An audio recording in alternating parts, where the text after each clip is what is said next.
Welcome to all. स्वागत है आप सभी का एक बार फिर से अपने यूट्यूब चैनल काव्या इंस्टीट्यूट पर। मैं रवि स्वागत करता हूं अपने यूट्यूब चैनल काव्या इंस्टीट्यूट पर। तो जैसा कि हमारी क्लास में चल रहा था इलास्टिसिटी, क्या चल रहा था? इलास्टिसिटी। हम इलास्टिसिटी का कल एक पार्ट कर चुके हैं जिसमें हमने बेसिक को क्लियर किया था। किसको?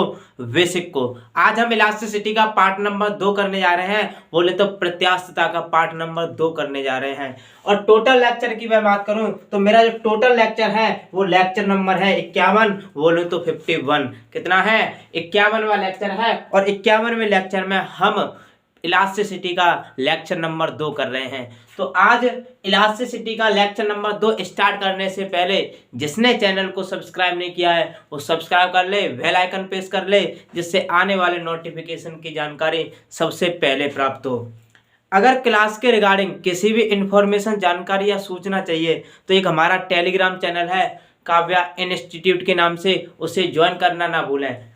आप टेलीग्राम ऐप को ओपन कीजिए, उस पर एक सर्च का आइकन दिखेगा, उस पर सर्च कीजिए, सबसे पहले नंबर पे आ जाएगा। उसमें उस पर क्लिक करके और उसमें एक ज्वाइन का ऑप्शन होगा, उसमें ज्वाइन पर ऑप्शन को क्लिक करके आप उसमें ज्वाइन हो जाओगे, जिससे क्लास के रिगार्डिंग कोई भी इंफॉर्मेशन, सूचना या जानकारी मिलती है तो हमारे टेलीग्राम चैनल पे मिलती है। तो बिना देरी किए हुए हम स्टार्ट करते हैं आज की क्लास, यानी कि इलास्टिसिटी। कल हमने इलास्टिसिटी का बेसिक पार्ट किया था और उसमें प्रतिबल बोलो तो स्ट्रेस को पढ़ा था और स्ट्रेस के कुछ टाइप्स पढ़े थे। क्या पढ़े थे? स्ट्रेस के कुछ टाइप्स पढ़े थे। ठीक, आज हम पढ़ रहे हैं स्ट्रेन। क्या पढ़ रहे हैं? स्ट्रेन, यानी कि विकृति क्या होता है। विकृति को आज पढ़ेंगे कि विकृति होता क्या है। विकृति ये कहता है कि जैसा कि वस्तु की एक विमा में परिवर्तन तथा प्रारंभिक विमा का अनुपात क्या कहलाता है? विकृति कहलाता है। ठीक है, अब विकृति समझते कैसे हैं? विकृति कैसे समझते हैं? देखो, वस्तु की एक विमा में परिवर्तन बट्टे क्या होता है? उसकी प्रारंभिक विमा। कैसे? देख, विकृति बराबर होता है विमा में परिवर्तन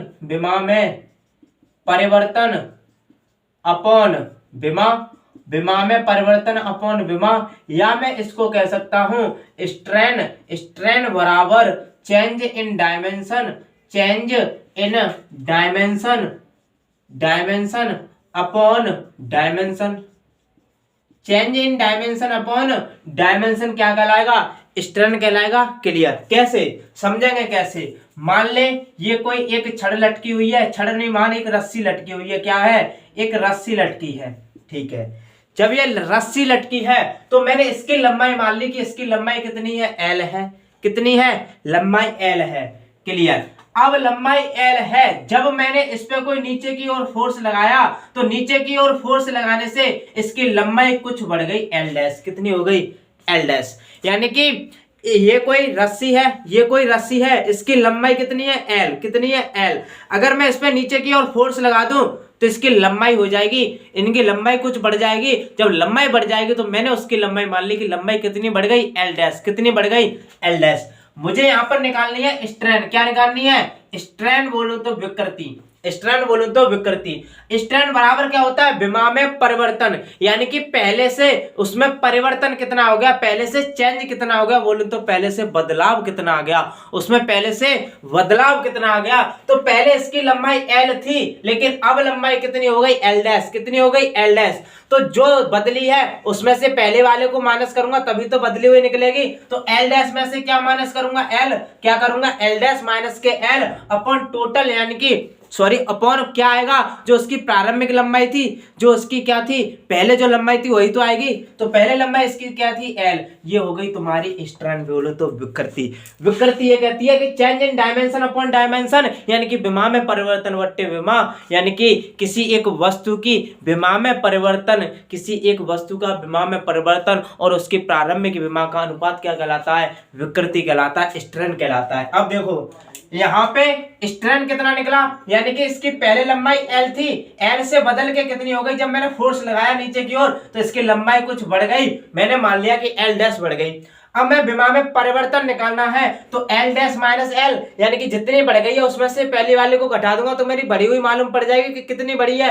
तो मैंने एल डैश माइनस एल कर दिया अपॉन एल कर दिया। ये मेरी इस रस्सी की क्या निकली, स्ट्रेन निकली। क्या निकली, स्ट्रेन बोले तो विकृति निकली। तो यही विकृति की डेफिनेशन कहती है। अगर इससे समझ में नहीं आया तो एक और एग्जाम्पल समझ। मान ले ये कोई रस्सी है, ये कोई रस्सी है, इसकी लंबाई है 3 मीटर। कितनी है, लंबाई 3 मीटर है। प्रारंभिक लंबाई इसकी 3 मीटर है, जब फोर्स नहीं लगाया तब की लंबाई 3 मीटर है। अगर मैंने इसी रस्सी पर फोर्स लगा दिया नीचे की ओर तो इसकी लंबाई कुछ बढ़ गई। कितनी बढ़ गई, कुछ लंबाई बढ़ गई। मैंने मान लिया 5 मीटर हो गई जब मैंने नीचे की ओर फोर्स लगाया। नीचे की ओर फोर्स लगाया तो इसकी लंबाई कितनी हो गई, 5 मीटर। अब मुझे इस रस्सी का क्या लगाना, स्ट्रेन निकालना, बोले तो विकृति निकालनी है। तो स्ट्रेन अगर निकालना है तो इस रस्सी का स्ट्रेन कितना निकलेगा, स्ट्रेन बराबर change in dimension. Change in dimension पहले कितनी थी, 3, बाद में फोर्स लगाने के बाद कितनी हो गई, 5। तो पहले बाद में 5 हो गई, यानी कि अगर मुझे चेंज इन डायमेंशन निकालना है तो जितनी बढ़ गई है उसमें से पहले वाली माइनस कर दूं तो 5 में से 3 जाएगा 2 अपॉन नीचे 2, यानी कि जो पहले थी प्रारंभिक लंबाई, प्रारंभिक कितनी थी 3। ये इस रस्सी की क्या निकली, स्ट्रेन निकली, बोले तो विकृति निकली। कितनी, 2/3। तो यही होती है हमारी विकृति, यानी कि वस्तु की एक विमा में परिवर्तन तथा प्रारंभिक विमा का अनुपात क्या कहलाता है, विकृति कहलाता है, स्ट्रेन कहलाता है। अब इसका जो मोस्ट इंपोर्टेंट नोट पॉइंट बनता है वो नोट पॉइंट क्या है, जैसा कि हम शुरू से एंड तक पढ़ते हैं, जब भी किसी राशि को पढ़ते हैं उसके बाद उसका फॉर्मूला पढ़ते हैं, फिर उसकी यूनिट एंड डायमेंशन की बात करते हैं, बोलो तो मात्रक और विमा की बात करते हैं। अगर मैं सेम यहीं पर इसकी यूनिट की बात करूं और मैं बात करूं इसके डायमेंशन फॉर्मूला की, तो इसका यूनिट एंड डायमेंशन फॉर्मूला बताओ क्या होगा, यूनिट एंड डायमेंशन फॉर्मूला बताओ इसका क्या होगा। और मैं इस नोट पॉइंट की बात करूं तो यहां से क्वेश्चन पूछा जाता है अपने एग्जाम में। क्वेश्चन बिल्कुल डायरेक्ट होता है कि विकृति का मात्रक क्या होता है, विकृति की विमा क्या होती है, यहां से क्वेश्चन पूछा जाता है। तो देखो, अगर मुझे इसकी मात्रक निकालना है तो एक बात बताओ, ऊपर क्या है, विमा में परिवर्तन और नीचे भी विमा, यानी कि इसकी लंबाई ऊपर और बट्टे भी इसकी लंबाई, बस फर्क कितना है, ऊपर चेंज इन लंबाई, चेंज इन लेंथ, और नीचे भी लेंथ है। तो ऊपर भी लेंथ और नीचे भी लेंथ, तो लेंथ से लेंथ कैंसिल हो जाएगा, बचेगा क्या, कुछ नहीं। तो ये कैसी राशि है, यूनिट लेस। कैसी राशि है, यूनिट लेस राशि है, बोले तो मात्रकहीन राशि है। कैसी राशि है, मात्रकहीन। क्या एक बात बताओ, मैंने जब यूनिट एंड डायमेंशन पढ़ाया था तो मैंने एक चीज बताई थी, जब किसी राशि का मात्रक नहीं होता तो क्या उसकी विमा निकाल सकते हो, नहीं निकाल सकते। लेकिन कुछ राशियां अपवाद हैं जिनका मात्रक तो होता है लेकिन विमा नहीं होती। जैसे for this example angular displacement, उसका यूनिट तो होता है लेकिन उसकी डायमेंशन नहीं होती, क्योंकि इसका यूनिट रेडियन होता है और रेडियन एक संख्या है या फिर रेडियन एक एंगल का मात्रक है। अगर वो एंगल का मात्रक है तो उसका कोई भी डायमेंशन फॉर्मूला नहीं होगा, क्योंकि रेडियन एक क्या है, संख्या है। क्या है, संख्या है। अब देख, जब ये यूनिट लेस है तो क्या इसका डायमेंशन फॉर्मूला होगा, नहीं होगा। ये क्या होगा, डायमेंशन लेस होगा। क्या होगा, डायमेंशन लेस, हिंदी में कह सकता हूं विमाहीन। क्या होगा, विमाहीन होगा। इसका ना तो कोई मात्रक होगा और ना कोई विमा होगी। विकृति का ना कोई मात्रक होगा और ना कोई विमा होगी। इतना क्लियर। अब देख, इतना क्लियर हो गया होगा, इतना क्लियर। अब विकृति को पढ़ लिया, लेकिन अब मैं पढ़ूंगा टाइप्स ऑफ विकृति।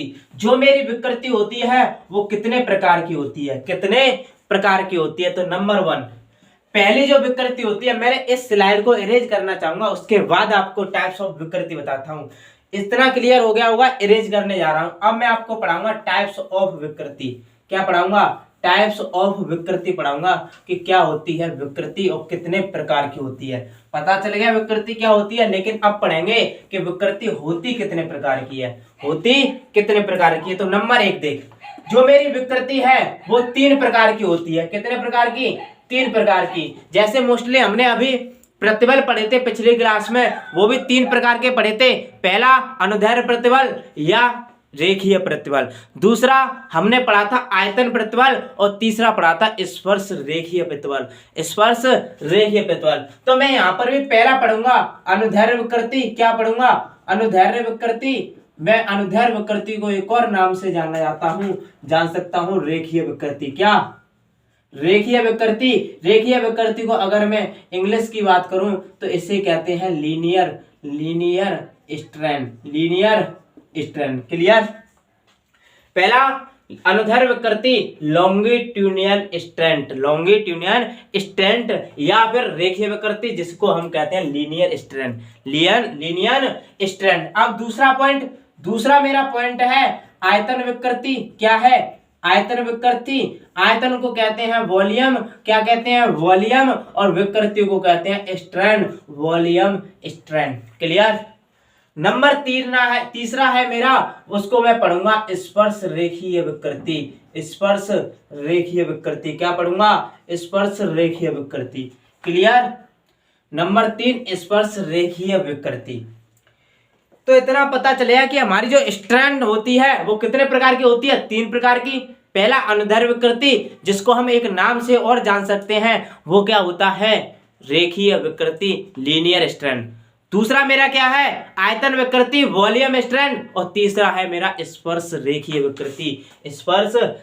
विकृति। अगर मैं यहां से पहले पॉइंट की बात करूं अनुदैर्ध्य विकृति की, किसकी? अनुदैर्ध्य विकृति या फिर रेखीय विकृति। क्या? रेखीय विकृति। और किस नाम से जानते हैं? रेखीय विकृति।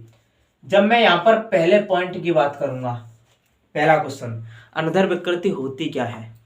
अनुदैर्ध्य विकृति होती क्या है या फिर रेखीय विकृति क्या होती है? पहला क्वेश्चन तो यही बनता है कि इसकी डेफिनेशन क्या होती है। तो देख, अनुदैर्ध्य विकृति या लीनियर विकृति, अगर लीनियर है तो कोई ना कोई लेंथ होगी, कोई ना कोई लंबाई होगी। अगर ये ऐसे रखा है तो इसका कोई ना कोई लेंथ होगी, कोई ना कोई लंबाई होगी। जी हाँ, बिल्कुल होगी।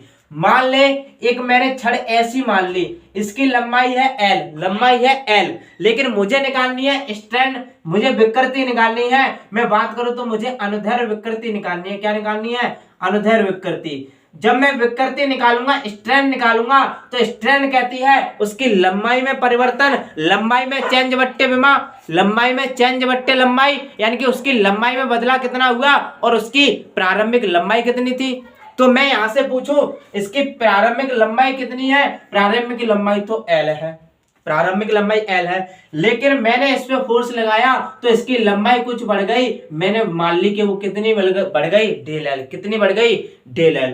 अगर मैं यहां से इसकी अनुदैर्ध्य विकृति की बात करूं तो जितनी बढ़ गई उसमें से ये माइनस करूंगा, डेल L माइनस के क्या करूंगा? L। तो ये क्या निकली? मेरी अनुदैर्ध्य विकृति। या कुछ किताबों में डायरेक्ट फॉर्मूला लिखा है क्या? अनुदैर्ध्य विकृति बराबर होता है डेल L अपॉन L, यानी कि change in dimension, change in length upon length, यानी कि चेंज इन लेंथ बट्टे लेंथ, यानी कि लंबाई में परिवर्तन बट्टे लंबाई, यही हमारी क्या होती है? अनुदैर्ध्य विकृति। जब ये लंबाई में परिवर्तन बट्टे लंबाई है तो क्या अनुदैर्ध्य विकृति का कोई यूनिट होगा और क्या इसका कोई डायमेंशन फॉर्मूला होगा? जब स्ट्रैंड का कोई यूनिट एंड डायमेंशन फॉर्मूला नहीं होता है तो इसका भी कोई यूनिट एंड डायमेंशन फॉर्मूला नहीं होगा। मैं बात करूं तो ये यूनिट लेस होगी और डायमेंशन लेस होगी, मात्रक हीन होगी, और मैं इसकी बात करूं तो विमाहीन होगी। ना तो इसका कोई मात्रक होगा और ना इसकी कोई डायमेंशन फॉर्मूला होगा। कैसे? क्योंकि ऊपर भी लंबाई और नीचे भी लंबाई से लंबाई कैंसिल, m0 L0 t की पावर 0, और मात्रक क्या निकला? मात्रक कुछ नहीं निकला, यानी कि मात्रक भी उसका क्या होगा? मात्रकहीन होगा। क्या होगा? मात्रकहीन, यानी कि यूनिट लेस होगी। कौन सी? अनुदैर्ध्य विकृति। क्लियर? अब मैं बात करूं इसके आयतन विकृति की। किसकी? आयतन विकृति की। अगर मैं इसका एक एग्जांपल सेट करूं तो एग्जांपल देख, मान ये कोई एक छड़ है, इसकी लंबाई 5-10 मान ले 10 मीटर है। इस पे मैंने फोर्स लगाया तो इसकी लंबाई हो गई 25 मीटर। कितनी? 25 मीटर। अब मुझे क्या निकालना है? अनुदैर्ध्य विकृति निकालनी है या फिर रेखीय विकृति निकालनी है। तो अनुदैर्ध्य विकृति या रेखीय विकृति क्या कहती है? चेंज इन लेंथ, लंबाई में परिवर्तन कितना हुआ, प्रारंभिक लंबाई कितनी थी 10, 10 से कितनी हो रही है 25, तो कितना बदला हुआ 25 माइनस 10, कितना 25 माइनस 10 अपॉन कितना प्रारंभिक 10, 25 में से 10 गया 15 अपॉन 10, 5 या 15, 5 दूनी 10, तो 3/2 इसकी क्या निकली, अनुदैर्ध्य विकृति निकली। क्या निकली, अनुदैर्ध्य विकृति निकली। तो उम्मीद करता हूं आपको अनुदैर्ध्य विकृति से कोई डाउट या कोई भी क्वेश्चन या कोई भी समस्या नहीं होगी। इतना क्लियर। अब मैं बात करता हूं नंबर 2 की, आयतन विकृति की। किसकी, आयतन विकृति की बात करता हूं। तो मैं इसको इरेज करूंगा और नंबर 2 पढ़ाऊंगा आपको आयतन विकृति। क्या पढ़ाऊंगा, आयतन विकृति। देख, आयतन विकृति पॉइंट 2, आयतन विकृति। आयतन विकृति मैं अगर इंग्लिश की बात करूं तो volume, volume strain, volume strain. Clear. अब देख, मान ले ये कोई एक बड़ा गोला है और इसके अंदर छोटा गोला। बड़े गोले का मैं आयतन मानूं तो v था, और उसके छोटे गोले का आयतन अगर मैं मानूं तो डेल v था, डेल v था। छोटे गोले का आयतन डेल v क्यों हुआ, क्योंकि उसका परिवर्तन हो गया, उसके आयतन में चेंज आ गया, उसके आयतन में बदलाव आ गया। पहले बड़ा गोला था तो उसका आयतन v था, उसके बाद गोला हो गया छोटा तो उसका आयतन में कुछ ना कुछ तो बदलाव आएगा। तो मैंने मान लिया कि डेल v है। क्लियर। अब आयतन विकृति क्या कहती है, आयतन विकृति बराबर होता है, आयतन विकृति बराबर होता है change, change in volume, change in volume बट्टे वॉल्यूम, चेंज इन वॉल्यूम बट्टे वॉल्यूम। यानी कि जितना आयतन में बदलाव होगा बट्टे क्या होगा, आयतन। तो ये मेरी क्या होगी, वॉल्यूम स्ट्रेंथ क्या होगी, वॉल्यूम स्ट्रेंथ। अब देख, अब देख एग्जांपल देख, या फिर इसे कह सकते हैं आयतन विकृति। आयतन विकृति बराबर होगा, बराबर होगा मेरा चेंज इन वॉल्यूम, यानी कि आयतन में परिवर्तन, आयतन में परिवर्तन, आयतन में परिवर्तन अपॉन आयतन, आयतन में परिवर्तन अपॉन आयतन। या मैं कह सकता हूं कि आयतन विकृति बराबर, आयतन विकृति बराबर परिवर्तन कितना हुआ, डेल v अपॉन प्रारंभिक कितना था v। तो आयतन विकृति बराबर कितना निकला, डेल v अपॉन v, यानी कि जितना आयतन में परिवर्तन बट्टे आयतन। क्लियर। अब मैंने इस गोले का, जो बड़े गोले का मैं मानू तो इसका जो आयतन था वो कितना है 20 मीटर क्यूब, 20 मीटर क्यूब। और छोटे गोले का जो आयतन बढ़ा वो 50 metre cube, 50 metre cube. Clear. अब मुझे इसे आयतन, आयतन विकृति निकालनी है। आयतन अगर विकृति निकालनी है तो आयतन विकृति बराबर मैं बात करूं तो आयतन विकृति चेंज इन वॉल्यूम 50 में से 20, 30 अपॉन प्रारंभिक कितना था 20, तो 20 0 से 0, 3/2 आयतन विकृति, 3/2 आयतन विकृति निकली। क्लियर। क्लियर। अब मैं आयतन विकृति का एक नोट पॉइंट बात करूं, यूनिट और इसका डायमेंशन को लेकर, यूनिट और इसका डायमेंशन को लेकर। जैसा कि सबकी पढ़ते आए हैं, जब विकृति की यूनिट एंड डायमेंशन नहीं होती है तो अभी इससे पहले पढ़ी थी अनुदैर्ध्य विकृति, उसका भी कोई यूनिट एंड डायमेंशन नहीं होता, तो इसका भी कोई यूनिट एंड डायमेंशन नहीं होता, क्योंकि वॉल्यूम बट्टे वॉल्यूम, वॉल्यूम बट्टे वॉल्यूम, वॉल्यूम से volume cancel, m0 L0 t की पावर 0, तो इसका कोई मात्रक भी नहीं होगा, मात्रकहीन होगा, बोलो तो यूनिट लेस होगा। तो मैं कह सकता हूं यूनिट लेस, यूनिट लेस। और मैं अगली स्टेप में कह सकता हूं कि ये यूनिट लेस है तो डायमेंशन भी लेस होगा, यानी कि मात्रकहीन है तो विमाहीन होगा, मात्रकहीन है तो विमाहीन होगा। जी हाँ, बिल्कुल होगा। क्लियर, बिल्कुल होगा। इतना क्लियर। आयतन विकृति समझ में आया क्या होता है आयतन विकृति। अब मैं अगली विकृति पे चलता हूं, स्पर्श रेखीय विकृति, स्पर्श रेखीय विकृति। तो चलिए चलते हैं। इतना किसी को कोई डाउट हो, कोई समस्या हो तो मुझे बता सकता है, पूछ सकता है कमेंट बॉक्स में कि कुछ कोई भी टॉपिक ऐसा हो जो समझ में नहीं आया हो। तो मैं चलता हूं अब अगली विकृति पे, टाइप्स नंबर 3, स्पर्श रेखीय विकृति, स्पर्श रेखीय विकृति।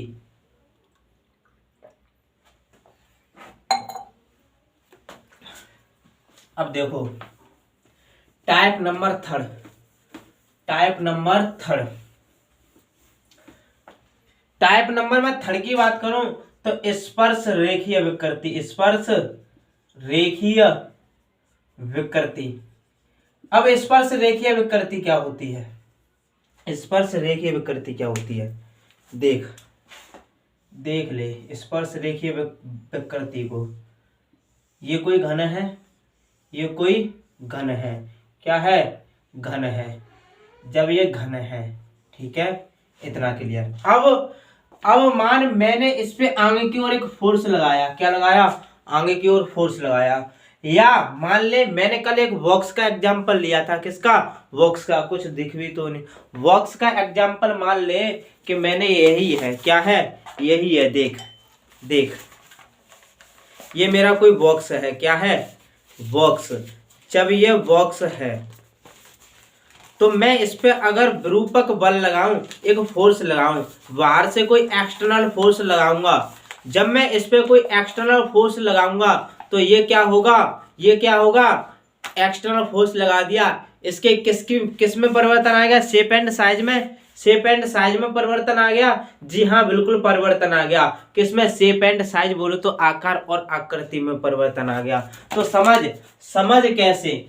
मैंने इस पे एक्सटर्नल फोर्स लगा दिया, बोलो तो कोई विरूपक बल लगा दिया, और विरूपक बल लगाने पर इसकी शेप एंड साइज में कोई चेंज आएगा? जी हाँ, बिल्कुल आएगा। जो चेंज आया, मान ले थीटा कोण पे आया, थीटा कोण पे चेंज आया। जी हाँ।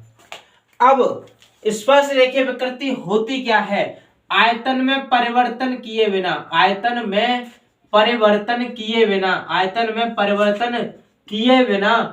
किए बिना आकार और आकृति में परिवर्तन होता है। आकार कौमा आकृति, या फिर बोल सकते हैं आकृति में परिवर्तन होता है। उसे हम कहते हैं क्या? उसे हम कहते हैं स्पर्श रेखीय विकृति।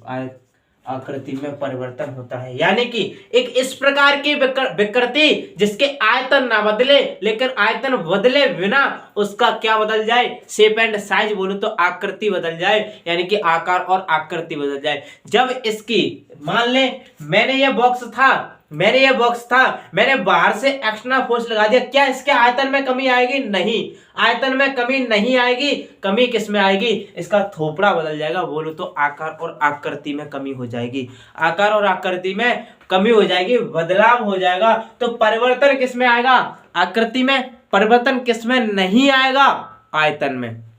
यानी कि एक इस प्रकार की विकृति जिसमें वॉल्यूम ना बदले, लेकिन बदल क्या जाए? शेप एंड साइज बदल जाए, तो वो क्या होगा? वो होगी मेरी स्पर्श रेखीय विकृति। शेप एंड साइज बदल जाए तो उसकी कैसी होगी? स्पर्श रेखीय विकृति होगी, जिसमें आयतन तो ना बदले लेकिन शेप एंड साइज बदल जाए। तो इस प्रकार की विकृति को क्या कहते हैं? रेखीय विकृति। तो उम्मीद करता हूं आपको विकृति समझ में आई। विकृति के 3 टाइप्स थे, वो भी समझ में आए होंगे। अब चलता हूं खतरनाक टॉपिक पर। वो टॉपिक्स क्या है? Hooke's law. हुक्स लॉ को पढ़ाऊंगा। होता क्या है? हुक का नियम। हुक्स लॉ क्या होता है? तो देखो, हुक्स लॉ क्या होता है, इसके बारे में हम अब चर्चा करेंगे। देखो, सबसे पहला इंपॉर्टेंट टॉपिक है हुक का नियम। हुक्स लॉ क्या है? हुक्स लॉ कहता क्या है? देख, हुक्स लॉ पहले डेफिनेशन देख। प्रत्यास्थता सीमा, इलास्टिक लिमिट। कल की क्लास में पढ़ाई थी इलास्टिक लिमिट।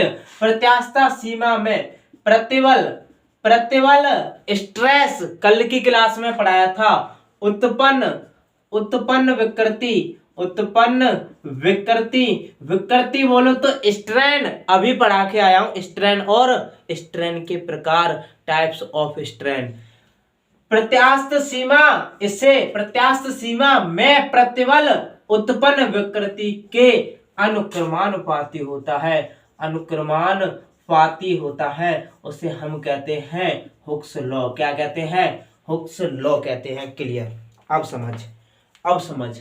प्रत्यास्थता सीमा यानी कि प्रत्यास्थता सीमा के अंदर रहते हमें प्रतिबल में उत्पन्न विकृति के अनुक्रमानुपाती होता है। यानी कि एक प्रत्यास्थ सीमा में जो मेरा प्रतिबल होता है वो किसके अनुक्रमानुपाती होता है, किसके प्रतिबल होता है, मेरे विकृति के अनुक्रमानुपाती। लेकिन ऐसा हुक्स लॉ कब वैलिड होता है, केवल प्रत्यास्थ सीमा एक इलास्टिक लिमिट में ऐसी कंडीशन होना चाहिए। अगर तुमने इलास्टिक लिमिट को तोड़ दिया तो क्या हो जाएगा, वहां पर हुक्स लॉ काम नहीं करेगा, वहां पर हुक्स लॉ नियम लागू नहीं होगा। तो देख प्रत्यास्थ सीमा में प्रतिबल किसके अनुक्रमानुपाती, विकृति के अनुक्रमानुपाती होता है। तो मैं कह सकता हूं प्रतिबल अनुक्रमानुपाती विकृति, प्रतिबल अनुक्रमानुपाती विकृति, जी हाँ बिल्कुल कह सकता हूं। या फिर कह सकता हूं स्ट्रेस अनुक्रमानुपाती स्ट्रेन, स्ट्रेस अनुक्रमानुपाती स्ट्रेन। क्लियर। अब देख स्ट्रेन अनुक्रमानुपाती स्ट्रेस। क्लियर। ये तो हो गया हुक्स लॉ, ये तो हो गया हुक्स लॉ। अब मैं हुक्स लॉ की बात करूं तो यहां से दो नोट पॉइंट बनते हैं जो एग्जाम में अपना इंपोर्टेंस रखते हैं। दोनों डायरेक्ट एग्जाम में पूछे जाते हैं। कैसे पूछे जाते हैं देख। सबसे पहले हुक का नियम फॉलो करता है एक क्वेश्चन। हुक का नियम डिफाइन करता है। इन दो क्वेश्चन को मैं बताना चाहता हूं। दोनों क्वेश्चन में बहुत बड़ा कंफ्यूजन है। पहला क्वेश्चन हुक का नियम फॉलो किसे करता है और दूसरा क्वेश्चन हुक का नियम डिफाइन किसे करता है, किसकी परिभाषा देता है। तो देख परिभाषा देने के लिए क्या यहां पर प्रतिबल समानुपाती विकृति है? जी हां। अगर मैं प्रतिबल इस प्रोपोर्शनल साइन को हटा दूं तो कोई नेतांक ई लगा दिया मैंने, नेतांक क्या लगा दिया, ई। अगर मैं नेतांक ई की बात करूं तो नेतांक ई बराबर होगा प्रतिबल अपॉन विकृति। जी हाँ। अब मेरा ई क्या है, ई है एक प्रत्यास्थता गुणांक। क्या है, प्रत्यास्थता गुणांक है, जिसकी बात मैं अभी करूंगा इसके बाद। तो सबसे पहले डिफाइन यानी कि परिभाषित किसे कर रहा है, प्रत्यास्थता गुणांक। तो इसका आंसर क्या होगा, डिफाइन क्या कर रहा है, प्रत्यास्थता गुणांक। किसको डिफाइन करता है, प्रत्यास्थता गुणांक को। लेकिन फॉलो किस में होता है, फॉलो होता है प्रत्यास्थ सीमा में। किसमें, एक इलास्टिक लिमिट के अंदर फॉलो करता है। तो इसका आंसर क्या होगा, प्रत्यास्थ सीमा। लिखना चाहो तो लिख लेना, प्रत्यास्थता सीमा के अंदर, प्रत्यास्थता सीमा में ये फॉलो होता है। अगर तुमने इलास्टिक लिमिट तोड़ दी तो हुक्स लॉ यहां पर फॉलो नहीं होगा। तो दो क्वेश्चन, हुक का नियम फॉलो करता है किसको, प्रत्यास्थता सीमा, हुक का नियम डिफाइन करता है। बोले तो परिभाषा किसकी देता है, प्रत्यास्थता गुणांक की। किसकी, प्रत्यास्थता गुणांक की। तो यहां से यही दो क्वेश्चन थे हुक्स लॉ से। किससे, हुक्स लॉ से। अब हुक्स लॉ में मैंने पढ़ा कि प्रतिबल। अब मैं इस वाले स्लाइड को, जो ये है ई का फंडा है, इसको मैं आगे डिफाइन करना चाहता हूं कि ई होता क्या है। तो देख हुक्स लॉ क्लियर हो गया होगा आपको। देखो अब मैं इस ई को बोले तो प्रत्यास्थता गुणांक को इस वाली स्लाइड पे मैं क्लियर करना चाहता हूं कि होता क्या है प्रत्यास्थता गुणांक। यहां से भी क्वेश्चन डायरेक्ट पूछता है। कैसे, अब मैं बात किसकी कर रहा हूं, प्रत्यास्थता गुणांक की। किसकी, प्रत्यास्थता गुणांक। अब प्रत्यास्थता गुणांक होता क्या है, तो हमने अभी पढ़ा था कि प्रतिबल, हुक्स लॉ में प्रतिबल समानुपाती विकृति होता है। जी हाँ, प्रतिबल समानुपाती विकृति होता है। जब मैं प्रोपोर्शनल साइन को हटाता हूं तो कोई ना कोई कांस्टेंट लगाऊंगा। मैंने लगा लिया ई और मैंने यहाँ पे लिख दिया विकृति। ई मेरा, अगर मैं ई निकालूं तो ई बराबर क्या होगा, प्रतिबल अपॉन विकृति। ये मेरा क्या निकला, ई। और इसी ई को मैं क्या कहता हूं, इसी ई को मैं कहता हूं प्रत्यास्थता गुणांक। क्या कहता हूं, प्रत्यास्थता गुणांक। क्लियर, प्रत्यास्थता गुणांक, प्रतिबल और विकृति। अब देख प्रत्यास्थता गुणांक हो गया, ठीक है, ये होता है प्रत्यास्थता गुणांक। ये तो निकली, विकृति और प्रतिबल के अनुपात को क्या कहते हैं, प्रत्यास्थता गुणांक कहते हैं। मेन क्वेश्चन जो नोट पॉइंट है, इसका नोट पॉइंट पहले मुझे बता दो, प्रत्यास्थता गुणांक का यूनिट क्या होगा, यूनिट क्या होगा और इसका डायमेंशन क्या होगा, यूनिट क्या होगा और इसका डायमेंशन कमेंट करके बताइए। थोड़ी देर में थोड़ा सा पानी पी लो, उसके बाद मैं इसका यूनिट एंड डायमेंशन बताता हूं। जब प्रत्यास्थता प्रतिबल बट्टे विकृति होता है तो इसका unit and dimension comment box में दो। देखो, सबसे पहले यूनिट एंड डायमेंशन। दूसरा नोट पॉइंट है मेरा, इसको डिपेंडेंसी को लेकर, किसको, डिपेंडेंसी, डिपेंडेंसी किस पे करता है। और तीसरा नोट पॉइंट है मेरा, तीसरा नोट पॉइंट है मेरा नॉट डिपेंडेंसी, नॉट डिपेंडेंसी, यानी कि इसकी डिपेंडेंसी क्या है और किस पे निर्भर नहीं करता है। डिपेंडेंसी बात करूं तो निर्भरता, निर्भरता और निर्भर किस पे निर्भर नहीं करता है, निर्भर नहीं करता है। Clear, clear. जब एक प्रत्यास्थता गुणांक है, ये एक नेतांक है, क्या है, एक नेतांक, एक कांस्टेंट है, क्या है, कांस्टेंट है। तो क्या इसका कोई मात्रक होगा, कांस्टेंट का कोई मात्रक होगा, नहीं होगा, क्योंकि कांस्टेंट संख्या का ना तो मात्रक होता है और ना इसका डायमेंशन फॉर्मूला होता है। लेकिन कुछ स्टूडेंट ने क्या हुआ, ये ई है, ई बराबर प्रतिबल बट्टे विकृति है, विकृति का कोई यूनिट नहीं होता, तो उन्होंने एफ अपॉन ए से करके न्यूटन बट्टे मीटर स्क्वायर चिपका दिया होगा।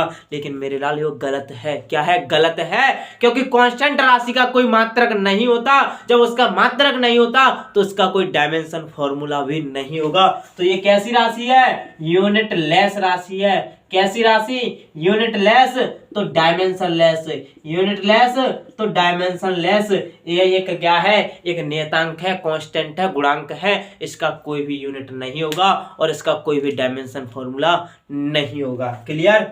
अब इसकी निर्भरता पर बात करते हैं। नंबर 1 निर्भरता की बात करूं तो ये टेम्परेचर पर निर्भर करता है, किस पे, टेम्परेचर पर निर्भर करता है। नंबर दो वस्तु के पदार्थ पर, वस्तु के पदार्थ पर, सबस्टेंस ऑफ मैटर, वस्तु के पदार्थ पर निर्भर करता है। कैसे, पहला टेम्परेचर पर डिपेंड करता है, दूसरा वस्तु के पदार्थ पर। अगर तुम टेम्परेचर को बढ़ाओगे तो मेरा प्रत्यावस्था गुणांक क्या होगा, क्या होगा, घटेगा, क्या होगा, घटेगा। लेकिन ध्यान रखना, अगर तुम टेम्परेचर को बढ़ाओगे, टेम्परेचर को बढ़ाओगे तो ई घटेगा, लेकिन टेम्परेचर को बढ़ाओगे तो प्लास्टिसिटी, प्लास्टिसिटी क्या होगी, प्लास्टिसिटी, प्लास्टिसिटी बढ़ेगी, क्या होगी, बढ़ेगी।